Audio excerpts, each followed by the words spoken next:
नई बहू को मिला भुक्कड़ ससुराल। लड़के का परिवार अच्छा है। 3 नंद, माता पिता, साथ में 2 छोटे भाई भी हैं। लड़का इंजीनियर है और बहुत पैसे कमाता है। ये सुनते ही नैना के होश उड़ जाते हैं। 3 नंद, 2 छोटे देवर, ऊपर से सास ससुर के साथ मेरा पति, इतना बड़ा परिवार। अरे माँ, इतने बड़े परिवार में तो मैं परेशान ही हो जाऊंगी। काम भी करूं और उनके ताने भी अलग से सुनो। अरे बेटी, परेशान क्यों होती है? पंडित जी, मेरी बेटी के लिए ससुराल ऐसा दिखाओ जहां माता पिता और लड़का इकलौता हो, ताकि मेरी बेटी को ज्यादा परेशानी ना उठानी पड़े। चलिए, अगर ऐसी बात है तो ठीक है। मैं आपको एक अमीर घर का रिश्ता दिखाता हूँ। इकलौता बेटा है, साथ में माता पिता रहते हैं। नैना जैसे ही लड़के की फोटो देखती है, उसे लड़के की तस्वीर अच्छी लगती है। अरे लड़का तो अच्छा है, इकलौता है, परिवार भी छोटा है, और क्या ही चाहिए। माँ, मुझे लड़का पसंद है। ओहो पगली, चलो ठीक है, कोई लड़का तो तुझे पसंद आया। पंडित जी, अब आप इसी लड़के से मेरी बेटी के रिश्ते की बात चलाइए। हाँ हाँ बहन जी, बिल्कुल। फिर क्या था, पंडित उस अमीर घर में जाकर रिश्ते की बात कर लेता है। अब दोनों परिवार एक दूसरे से मिलने लगते हैं और उनका आना जाना लगा रहता है। बहुत जल्द शादी की तारीख भी निकल आती है। मुझे नहीं पता था कि इतनी जल्दी शादी की तारीख भी निकल आएगी। बेटी, अपने ससुराल में जाकर खुश रहना।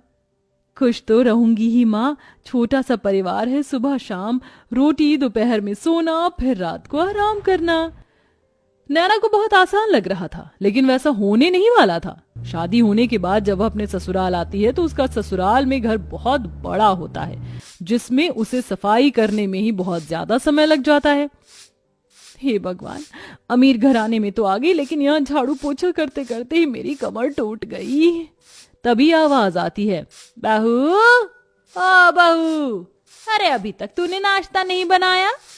नैना फटाफट सफाई करने के बाद अपनी सास के पास जाती है। माँ जी, बस रसोई में ही जा रही हूँ, मैं पहले सफाई कर रही थी। अच्छा सुनो, मेरी नंद और उसके बच्चे आज घर पर आ रहे हैं, उनके नाश्ते के लिए आलू के पराठे बना ले। और हाँ, शिवा आलू के पराठे नहीं खाता, उसे प्याज के पराठे पसंद है, उसके लिए वही बना देना। हेमलता ऐसा कहकर चली जाती है। लो जी, मिल गया ऑर्डर, अब इतने सारे लोगों के लिए पराठे बनाने होंगे। नैना ऐसा कहकर रसोई में चली जाती है, जहां वो बहुत सारा आटा गूंथती है। इतना सारा आटा गूंथने में ही मेरे हाथ दुखने लगे, अभी तो इनके पराठे भी बनाने हैं। नैना रसोई में आलू के पराठे बना ही रही थी कि हेमलता की नंद माहेश्वरी अपने बच्चों के साथ आ जाती है। अरे वाह, सही समय पर आई हो नंद जी, गरम गरम पराठे बन रहे हैं। बहू, चलो नाश्ते की टेबल पर ही बैठते हैं, वहीं पर बातें करेंगे।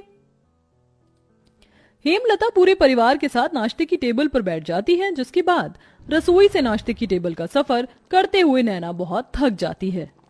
हे भगवान, नाश्ते की टेबल पर आने आने में ही मेरी फिरकनी बन गई। मैंने तो छोटा सा परिवार समझकर इस घर में शादी की थी, यहाँ तो सबकी अलग ही फरमाइश चलती है। तभी नैना के पति शिवा की आवाज आती है। अरे नैना, मेरे प्याज के पराठे नहीं बनाए तुमने? अभी लाती हूँ जी। नैना प्याज के पराठे बनाकर अपने पति के लिए नाश्ते की टेबल पर लेकर आती है। ये लीजिए प्याज के पराठे। तभी माहेश्वरी कहती है, बहू के हाथों से पहली बार खाना खा रही हूँ, बहुत स्वादिष्ट है ये पराठे, ये लो तुम्हारा शगुन। इस तरह माहेश्वरी नैना को शगुन देकर जाती है। सब लोग बहुत खुश होते हैं, लेकिन नैना बहुत ज्यादा थक जाती है। सबके सो जाने के बाद वो सबके जूठे बर्तन भी धोने लगती है। आज तो पूरा दिन हो गया, मुझे लेटने का समय ही नहीं मिला। नैना बर्तन धोने के बाद अपने कमरे में जाने ही वाली थी कि तभी उसके ससुर उसे कॉफी बनाने के लिए कह देते हैं। अरे सुनो बहू, जरा 1 कप कॉफी बना देना। अभी बनाकर लाती हूँ पिताजी। नैना दोबारा रसोई में जाती है और कॉफी बनाकर अपने ससुर जी के लिए लेकर आती है। आखिरकार उसे थोड़ी देर के लिए अपनी कमर सीधी करने को मिल जाती है, लेकिन फिर शाम की अलग फरमाइश शुरू हो जाती है। बहू, शाम के खाने में वेज बिरयानी, शाही कोरमा और चावल बना लेना। फिर से कोई आ रहा है क्या माँ जी घर पर? अरे नहीं, ये तो शिवा को बहुत पसंद है, इसीलिए बनवा रही हूँ। ठीक है माँ जी। अब शाम का खाना बनाने के लिए नैना फिर से रसोई में जाती है और खाना बनाते हुए खुद से ही कहती है, हे भगवान, कैसा परिवार मिला है मुझे।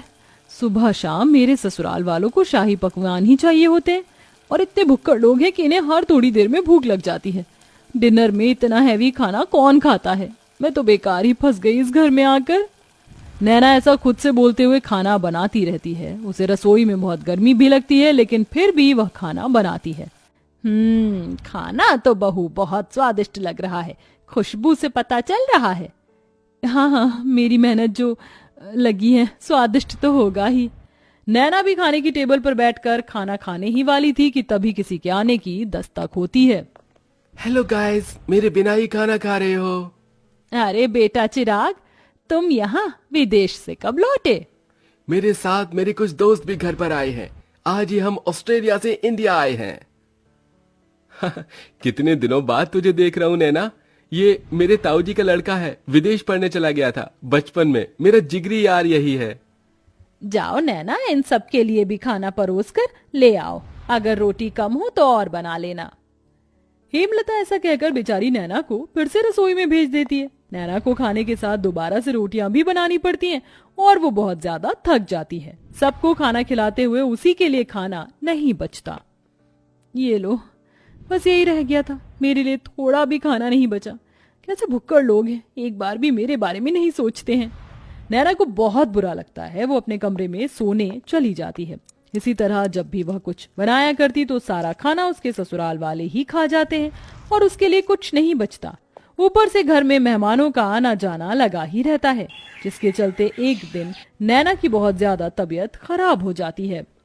इनके शरीर में बहुत ज्यादा थकावट है। लगता है काफी दिनों से जरा भी आराम नहीं मिला है, इसलिए शरीर में कमजोरी हो गई है। ये मैंने दवाइयां दे दी हैं, बस आप इन्हें थोड़ा आराम करने दीजिए, जल्दी ही ठीक हो जाएंगी। डॉक्टर की ये बात सुनने के बाद हेमलता को अपनी गलती का एहसास होता है और वह अपनी बहू के पास जाकर उससे कहती है, जब से तुम इस घर के अंदर आई हो सारे काम तुम ही देख रही हो। मैंने तो कोई काम नहीं किया है और ये भी नहीं सोचा कि तुम कितनी थक जाती होगी। मुझे माफ कर देना बहू, लेकिन आज से मैं भी तुम्हारी मदद करवाया करूंगी। माँ जी, आपको माफी मांगने की जरूरत नहीं है। मैं इस घर की बहू हूँ और घर की जिम्मेदारी समझना मेरा फर्ज है। नैना इतना कह रही थी कि तभी घर पर उसकी तबीयत के बारे में सुनते ही ताई जी, मौसी जी, बुआ जी सब आ जाती हैं उसकी देखरेख के लिए। हमारे रहते बहू को एक भी काम करने की जरूरत नहीं पड़ेगी। अरे बुआ ताई जी हैं ना, और मौसी जी भी हैं, हम सब मिलकर सारे काम कर लेंगे। इस तरह सब लोग नैना की बहुत अच्छे से देखरेख करते हैं। नैना को इससे ये समझ आता है कि रिश्तेदारों का आना जाना अच्छा होता है और सबके साथ प्यार प्रेम से रहना भी बहुत जरूरी है। जैसे ही वो ठीक हो जाती है, वो पहले की तरह फिर से घर की सारी जिम्मेदारियां खुद उठा लेती है। चलिए, आप सभी आज खाने की टेबल पर बैठिए। अब मेरी तबीयत बिल्कुल ठीक है। मैं आप सभी के लिए आपकी पसंद का खाना बनाऊंगी। नैना ऐसा कहकर रसोई में चली जाती है। पीछे से हेमलता आती है। अब से मैं भी तुम्हारी रसोई में मदद करवाया करूंगी और मैं जानती हूँ आखिरी में तुम्हारे लिए कुछ नहीं बचता, इसलिए पहले ही तुम अपने लिए खाना निकाल लिया करना। ये सुनते ही नैना को बहुत खुशी होती है और उसे अपनी माँ की याद आ जाती है, जिसकी वजह से उसकी आंखें भर आती हैं। अरे ये क्या बहू, तू रोने क्यों लगी? बस आज आपकी बातें सुनकर मुझे अपनी माँ की याद आ गई। हेमलता उसे गले से लगा लेती है। इस तरह दोनों सास बहू मिलकर घर को संभालती हैं और एक साथ खुशी खुशी रहने लगती हैं।